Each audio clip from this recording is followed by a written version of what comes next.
आज घसियारी कल्याण योजना ये ऐसी योजना है जो हमारे पहाड़ की माताओं बहनों के दुख दर्द को समझने वाली ये योजना है। और पूरे हिंदुस्तान के अंदर ये पहला राज्य उत्तराखंड है जहां पर अब आने वाले दिनों में आज से 2 रुपए किलो में चारा मिलेगा। लगातार 75% सब्सिडी सरकार इसके लिए वहन करेगी।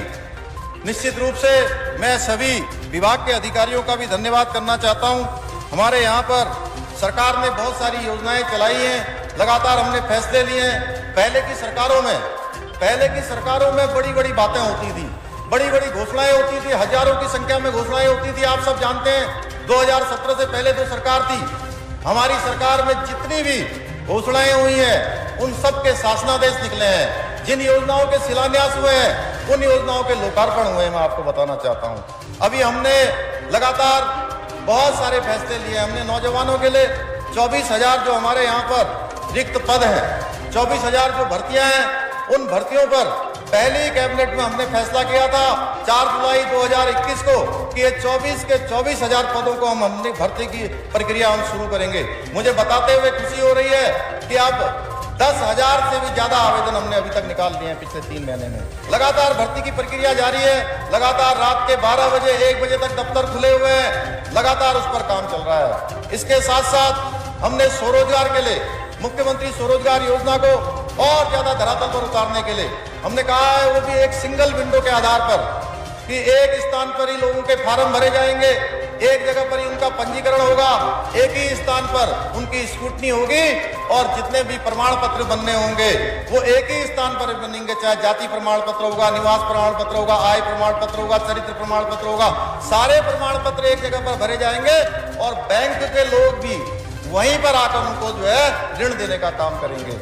इसी प्रकार से चूंकि ये कार्यक्रम हमारी माताओं बहनों से जुड़ा हुआ है, घसियारी योजना का नाम, घसियारी योजना जिसका नाम रखा गया है, हमने 119 करोड़ रुपए का, चूंकि कोरोना की महामारी के समय में जो हमारी बहनें विभिन्न क्षेत्रों में काम करती हैं, वो कोई बुनकर का काम करती है, कोई मसाला बनाने का काम करती है, कोई जो है प्रसाद बनाने का काम करती है, अलग अलग स्थानों पर कोई बुनाई सिलाई का काम करती हैं, कोई भेड़ पालन का, बकरी पालन का, अपने आजीविका चलाने का जो काम करती हैं। इस कोरोना महामारी में वो बहनें भी अपने पैरों पर डट कर खड़ी रहे क्योंकि उनके उत्पाद बने थे, उसका रॉ मटेरियल आया था, वो बर्बाद न हो, उनको किसी प्रकार की आर्थिक हानि न हो। उसके लिए हमारी सरकार ने तय किया कि हम उन बहनों को 119 करोड़ रुपए का पैकेज देंगे, जबकि सरकार भी इस समय परेशानी में है, लेकिन उसके बाद भी हमने कहा हम इन बहनों के सहयोगी के रूप में, उनके साझीदार के रूप में उनका सहयोग करेंगे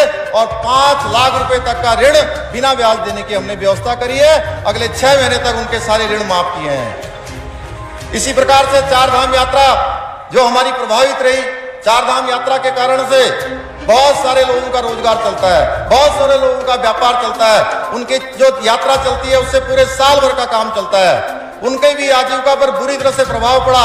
उसके लिए भी हमने 200 करोड़ रुपए का एक पैकेज दिया और 200 करोड़ का पैकेज देने के लिए लगातार डीबीटी के माध्यम से अगले 6 महीने तक सबके खातों में पैसा आना शुरू हो गया है। मैं सभी का इसलिए धन्यवाद करना चाहता हूं कि वो सारे लोग भी आकर सरकार का बार बार धन्यवाद करने आ रहे हैं। इसी प्रकार से स्वास्थ्य के क्षेत्र में भी हमने जो हमारे नीचे से लेकर एएनएम से आशा है, हमारे हेल्थ वर्कर हैं, फार्मासिस्ट हैं, डॉक्टर हैं, उन सभी के लिए भी हमने 200 करोड़ रुपए का पैकेज दिया, उनको भी डीबीटी के माध्यम से उनके खातों में देने का काम हो रहा है। मैं आपको ये बताना चाहता हूं कि समाज के अंतिम छोर में जो खड़े हुए व्यक्तियों तक काम करते हैं, हमारे ग्राम प्रधानगण, उनके लिए हमने घोषणा करी थी कि हम ग्राम प्रधानों को उनका मानदेय बढ़ाने के लिए लगातार उनके प्रतिनिधि मंडल मिलते रहते थे।